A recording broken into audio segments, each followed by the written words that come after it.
애굽 사람 보디발이 그를 거리로 데려간 이스마엘 사람의 손에서 요셉을 사니라.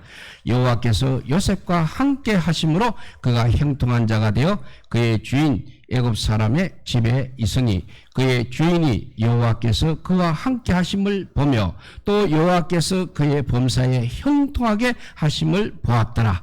요셉이 그의 주인에게 은혜를 입어 승림해 그가 요셉을 가정총무로 삼고 자기의 소유를 다 그의 손에 위탁하니 그가 요셉에게 자기의 집과 그의 모든 소유를 주관하게 한 때부터 여호와께서 요셉을 위하여 그 애굽 사람의 집에 복을 내리심으로 여호와의 복이 그의 집과 밭에 있는 모든 소유에 미친지라. 주인이 그의 소유를 다 요셉의 손에 의탁하고 자기가 먹는 음식 외에는 간섭하지 아니하였더라. 요셉은 용모가 빼어나고 아름다웠더라. 아멘. 예, 오늘 말씀의 요점은 2절에는 여호와께서 요셉과 함께 하심으로 그가 형통한 자가 되었다는 말씀이 되겠습니다. 요셉은 앞에 우리가 봐왔는 대로 자기 형들에 의해서 이스마엘 사람들에게 팔려갔습니다. 그 이스마엘 사람들은 요셉을 애굽까지 끌고 가서 그의 바로의 시대장이었던 보디발이라는 사람에게 팔았습니다. 이스라엘의 한 지파의 아버지가 될 요셉입니다. 그런데 이제 이방 나라에서 노예로 살아가게 되었습니다. 앞으로 그러면 요셉은 어떠한 삶을 살게 되는 것입니까? 애굽으로 간 요셉의 삶을 요약하면 종살이를 하다가 억울한 누명을 쓰게 되고 그리고 옥에 갇히게 됩니다. 그러나 나중에는 총리라는 높은 자리에 오르게 되었다는 말씀입니다. 아주 감동적인 이야기인 것입니다. 그러나 이와 같은 사람이 우리에게 그러면 어떤 의미를 주고 있는 것입니까? 사실상 이와 비슷한 이야기는 굳이 성경이 아니더라도 다른 책에서 얼마든지 많이 찾아볼 수 있는 것입니다. 중요한 것은 요셉이 어떻게 살았는가, 그것이 아니라는 것입니다. 요셉을 통하여 우리 하나님께서 어떤 일을 하셨는가가 중요한 것입니다. 우리가 창세기를 읽으면서 바로 이 점을 놓치지 마시기 바랍니다. 오늘 본문은 요셉이 애굽 땅에 가자마자 형통한 삶을 살았다는 것을 우리에게 보여주고 있습니다. 더 나아가서 요셉뿐만 아니라 요셉의 주인이었던 보디발의 가정도 복을 받았다는 것을 오늘 본문은 강조하고 있는 것입니다. 이것은 하나님께서 아브라함께 하신 약속이 신실하게 이루어진다는 것을 그대로 보여주고 있습니다. 하나님께서 아브라함에게 주신 복은 단순하게 아브라함만 잘 살게 하는 그런 복이 아니었습니다. 하나님께서는 아브라함을 통하여 온 천하 만민이 복을 누릴 것이라고 분명히 말씀하셨습니다. 물론 이 약속은 요셉을 통해서도 부분적으로는 이루어졌다는 것을 우리는 오늘 본문을 통해서도 알 수 있는 것입니다. 요셉에게 일어난 일은 이 땅에서 성도들이 과연 어떤 존재로 살아가야 할 것인가를 보여주고 있는 것입니다. 하나님께서는 우리를 많은 사람들 중에서 선택하셨습니다. 그리고 이 땅에서 복을 누리며 살기를 원하고 계십니다. 그런데 하나님께서 우리에게 복을 주실 때는 그것이 우리 자신만을 위한 복이 아니라는 것을 우리는 반드시 기억해야 한다는 사실입니다. 하나님께서는 우리를 통하여 우리 주위에 있는 사람들도 보디발과 같이 복을 받기를 원하고 계십니다. 즉 성도들은 바로 하나님의 복이 전파되는 통로라는 사실입니다. 오늘 본문을 통하여 이 사실이 우리에게 어떤 유익을 주는지 살펴보도록 하겠습니다. 그에 앞서 유다와 요셉을 한번 대조해 보도록 하겠습니다. 앞에 39장을 통해서 우리는 요셉이 유다와 아주 큰 대조를 이루고 있다는 것을 주목하게 될 것입니다. 유다가 형제를 떠나서 이제 아두람 사람 히라에게 갔습니다. 마찬가지로 요셉도 그 형제를 떠나서 애굽 사람 보디발에게 가게 되는 것입니다. 차이점이 있습니다. 유다는 자발적으로 형제를 떠나갔습니다. 그러나 요셉은 억지로 떠나가게 되었다는 점입니다. 또 유다는 스스로 음행에 빠져서 다말과 동침하게 되었습니다. 그렇지만 요셉은 자신을 지킵니다. 보디발의 아내의 유혹을 이기게 되는 것입니다. 또 유다는 두 아들을 잃어버립니다. 그리고 자신도 죽게 되는 비참한 삶을 살게 됩니다. 그리고 유다의 아내는 두 아들을 잃고 자신도 죽게 되는 비참한 삶을 살게 됩니다. 그런데 보디발은 오히려 요셉을 통하여서 큰 번영을 이루게 되는 것입니다. 또 유다는 가나안 땅에서 오히려 비참한 삶을 또 살아가는 것입니다. 그러나 요셉은 가나안 땅을 떠나서도 오히려 복된 삶을 살고 있는 것입니다. 이것은 이스라엘 사람들에게 무엇을 가르쳐주고 있는 것입니까? 비록 가나안 땅이 약속의 땅이기는 합니다. 그렇지만 그 땅, 가나안 땅 자체가 이스라엘에게 복을 주는 것이 아님을 분명히 가르쳐주고 있는 것입니다. 구약에서 어떤 모티브들을 종종 찾아볼 수 있는 것입니다. 예를 들어 하나님의 선지자가 이스라엘 왕이나 백성에게 박해를 받아 가나안 땅을 떠나게 됩니다. 하나님은 가나안 땅을 심판하셨지만 선지자를 받아들였던 이방인은 그와 반대로 복을 누리게 되는 것입니다. 복을 누린다는 것은 장소라든지 사람이 결정하는 것이 아님을 우리는 분명히 알아야 한다는 것입니다. 그렇다면 이렇게 유다와 요셉의 삶이 차이가 나게 된 궁극적인 이유가 무엇이겠습니까? 그것이 바로 오늘 본문 2절에 나와 있습니다. 하나님께서 요셉과 함께 계셨다는 사실입니다. 이것이 바로 하나님과 요셉이 함께 계셨다는 이것이 바로 궁극적인 이유인 것입니다. 창세기 39장부터 이제 50장까지는 하나님의 구속 여사는 이제 요셉을 중심으로 흘러가고 있습니다. 왜냐하면 하나님께서 요셉과 함께 계셨기 때문에 그렇습니다. 이 하나님과 함께 하시면 요셉이 옥에 갇힌 후에도 강조되고 있는 것입니다. 21절에 그 뒤에 읽지는 않지만 21절에도 보면 하나님의 함께 하심이 강조되고 있습니다. 이 이유 때문에 요셉은 옥중에서도 다른 죄수와 구별됩니다. 그리고 오히려 거기서도 다스린 자로 살 수 있는 것입니다. 이것을 통해서 우리 성도들에게 있어서 중요한 것은 우리가 살고 있는 장소가 아니라 하나님께서 우리와 함께 하시는가 그렇지 않는가 이것을 알아야 한다는 사실입니다. 따라서 우리는 우리의 삶이 잘 되면 하나님께서 우리와 함께 하시고 그렇지 않으면 또 하나님께서 우리를 떠나신다고 생각해서는 또 안 될 것입니다. 우리가 어디에서 어떻게 살게 될지 우리 역시 알 수가 없는 것입니다. 그러나 확실한 것은 우리가 어디를 갈지라도 하나님께서 우리와 항상 함께 계신다는 사실입니다. 이것을 믿어야 합니다. 이것을 믿을 때 우리는 어떠한 얼음 속에서도 낙심하지 않고 우리의 믿음을 지킬 뿐 아니라 세상에서 담대하게 살아갈 수 있다는 것입니다. 이와 대조적으로 창세기는 요셉의 11형제에 대해서는 앞에 38장을 제외하고는 완전히 침묵을 하고 있습니다.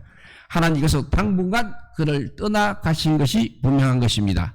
요셉이 애굽으로 떠나고 총리가 된 지 약 10년 정도가 지났을 때까지 그러니까 약 20년이 넘는 기간 동안 그동안 그들은 큰 흉년이 오기까지 아무런 대비를 하지 않고 있었습니다. 흉년이 들어도 왜 흉년이 들었는지도 알 수가 없었던 것입니다. 하나님께서 왜냐하면 그들에게 말씀해 주시지 않았기 때문에 그렇습니다. 요셉의 삶에서 우리가 가장 주목하게 되는 것은 요셉의 경건이 가시적으로 이방인께 드러나게 되었다는 것입니다. 요셉은 애굽에서도 하나님은 요셉과 함께 하셨습니다. 이 함께 하심은 그냥 보이지 않는 영적 실체가 아니었다는 사실입니다.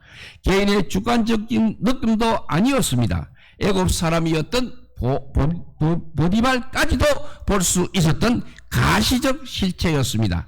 3절을 보게 되면 그의 주인이 여호와께서 그와 함께 하심을 보며 또 여호와께서 그의 범사에 형통하게 하심을 보았더라 하였습니다. 안타깝게도 하나님께서 어떻게 요셉과 함께 하셨는지 그리고 보디발이 어떻게 그것을 알았는지 성경에서는 전혀 설명하고 있지 않습니다. 그렇기 때문에 이 하나님과 함께 하심에 대해서 우리는 전혀 알 수는 없습니다. 여호와 하나님께서 육신이나 구름 기둥과 불 기둥으로 나타나셔서 요셉과 함께 하신 것이 아니라는 것입니다.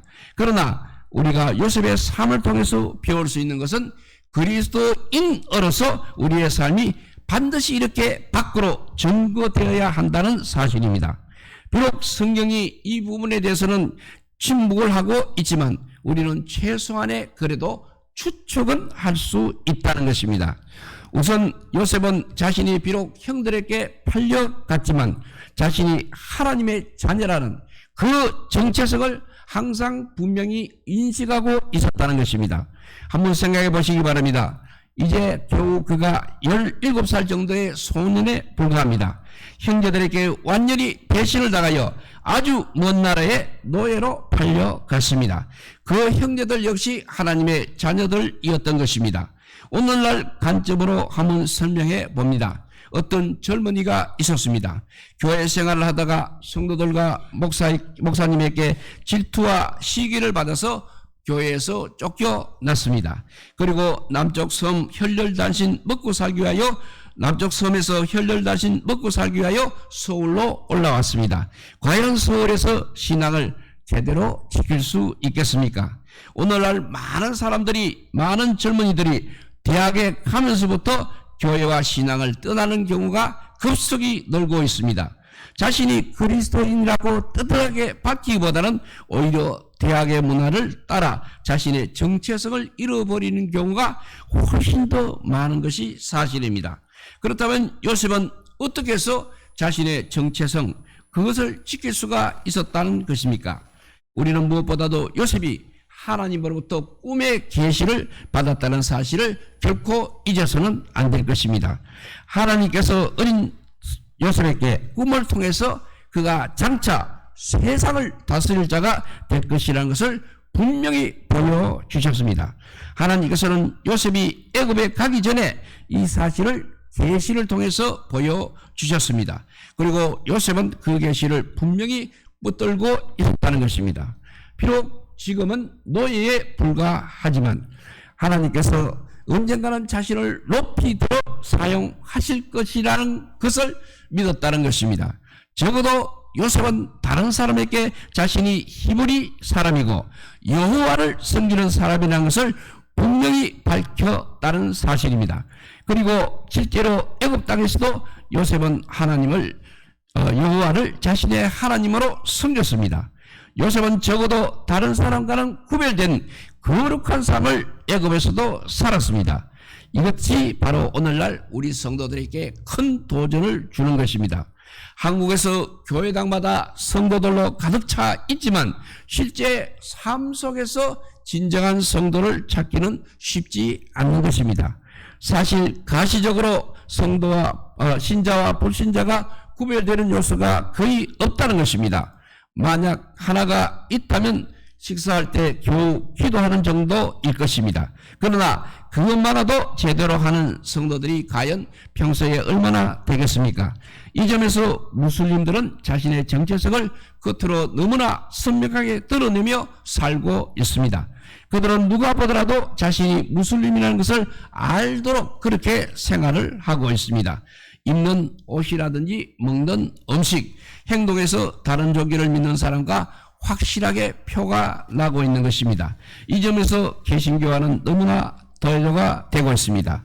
같은 회사를 다니면서도 한참 시간이 지나고 나서야 그 동료가 교인이라는 것을 아는 경우가 적지 않은 것입니다. 그러다 보니 하나님께서 그들과 함께 계신다는 것을 불신자들이 알 수 없는 것입니다. 그들을 통해서 복을 얻고 있다는 사실조차도 알 수도 없는 것입니다. 우리는 종종 기독교인보다는 비기독교인을 더 채용하겠다는 말을 쉽게 듣게 됩니다. 이것이 바로 오늘날 성도들이 복의 통로라는 자기의 정체성, 이 귀한 정체성을 잃고 있다는 것을 단적으로 보여주고 있는 것입니다. 오늘 본문에 보면 보디바는 요셉을 유심히 보았습니다. 여호와께서 그와 함께 하시는 것을 보았다는 것입니다. 또한 요셉이 모든 일에 형통한 것도 역시 보디발이 보았습니다. 또 요셉이 하는 일마다 성공하는 것도 보았습니다. 그 성공은 누가 봐도 하나님께서 함께 하신 증거였다는 것입니다. 그러다 보디발은 요셉을 자기의 가정 총무로 세워서 자기 집을 다스리게 하였습니다. 자기 보디발의 모든 소유를 맡겼습니다. 이제 보디발에게 일어나는 모든 일은 요셉이 전적으로 책임을 지게 된 것입니다. 이후에 일이 어떻게 진행되고 있습니까? 5절을 보시기 바랍니다. 그가 요셉에게 자기의 집과 그의 모든 소유물을 주관하게 한 때부터 여호와께서 요셉을 위하여 그 애굽 사람의 집에 복을 내리심으로 여호와의 복이 그의 집과 밭에 있는 모든 소유에 미친지라 했습니다. 여기서 우리가 몇 가지 주목하게 됩니다. 5절은 복의 시점, 그리고 복의 범위, 그리고 복의 근거를 분명히 이야기하고 있습니다. 요셉이 보디발의 집과 소유를 주관하기 시작한 때부터 하나님의 복이 임하였던 것입니다. 그 복은 보디발에게 속한 모든 것에 미쳤습니다. 특히 주목해야 할 것은 하나님께서 보디발에게 이렇게 복을 주신 이유는 바로 요셉을 위한 것이라는 사실입니다. 더 정확하게 말하면 요셉 때문에 보디발이 복을 받고 있는 것입니다. 보디발에 있어서는 요셉이 복의 통로가 되었다는 것입니다. 요셉을 통하여 보디발이 복을 받았다는 이 사실은 오늘날 이 땅에서 살아가는 우리 성도들에게 많은 도전을 주고 있습니다. 성도는 자신을 위해서 사는 존재들이 아니라는 것입니다. 그런데 오늘 많은 교회들이 자신들의 세력을 확장하는 데만 너무 많은 힘과 재정을 투자하고 있습니다. 이전과 달리 어떤 지역에 교회가 들어설까 하면 많은 사람들이 반대를 하게 되어 있습니다. 교회가 들어서면 교통량도 많아지고 주변도 시끄럽고 땅값조차 떨어지기 때문에 그렇다고 합니다. 이 점에 있어서 우리 교회가 스스로 반성을 많이 해야 하겠습니다. 교회의 존재 이유를 스스로 물어봐야 할 것입니다. 과연 교회가 세상을 향해서 열린 복의 통로로 존재하고 있느냐, 그를 생각해 보아야 합니다. 아니면 자신들의 이익을 사수하려는 이익 집단으로 교회가 존재하고 있느냐는 것도 생각해 봐야 되겠습니다. 한국에 그래도 복음이 전파되었을 때 교회는 그야말로 복의 통로였습니다. 한국이 미개한 나라였을 때 교회는 수많은 학교를 세워서 백성들을 교육하였습니다. 질병으로 고통받고 있는 많은 사람들을 위해서 수많은 병원들도 건립되었습니다. 이런 기관들을 통해서 성도들은 물론이고 불신자들도 많은 복을 누렸습니다. 그 결과 하나님의 영광이 나타났습니다. 하나님의 영광이 드러났습니다. 교회는 그래서 사람들에게 존경과 칭찬을 받았습니다. 그 결과 하나님의 교회는 점점 더 왕성하게 되었습니다. 그러나 오늘 상황은 많이 달라진 것 같습니다. 불신자 중에서 성도들을 통하여 복을 누린다고 그렇게 생각하는 사람들은 과연 얼마나 되겠습니까? 앞으로 오히려 이런 소리들이 들려야 할 것입니다. 저 직원 때문에 우리 회사가 참 많은 유익을 얻고 있다. 더 사장 때문에 우리 직원들이 참으로 행복하다. 이 점에서 우리는 자신에게 주어진 일에 충성하는 것이 얼마나 중요한지를 경험하게 될 것입니다. 요셉은 노예로 있으면서도 종의 일에 충성을 다했습니다. 감옥에 가서는 죄수로서 충성을 다했습니다. 총리로 있을 때는 총리로서 충성을 다하였습니다. 그 결과 요셉이 살고 있던 집이 복을 받았습니다. 함께 갇혀 있었던 죄수들이 복을 받았습니다. 나중에는 애굽 전체가 복을 받게 되었습니다.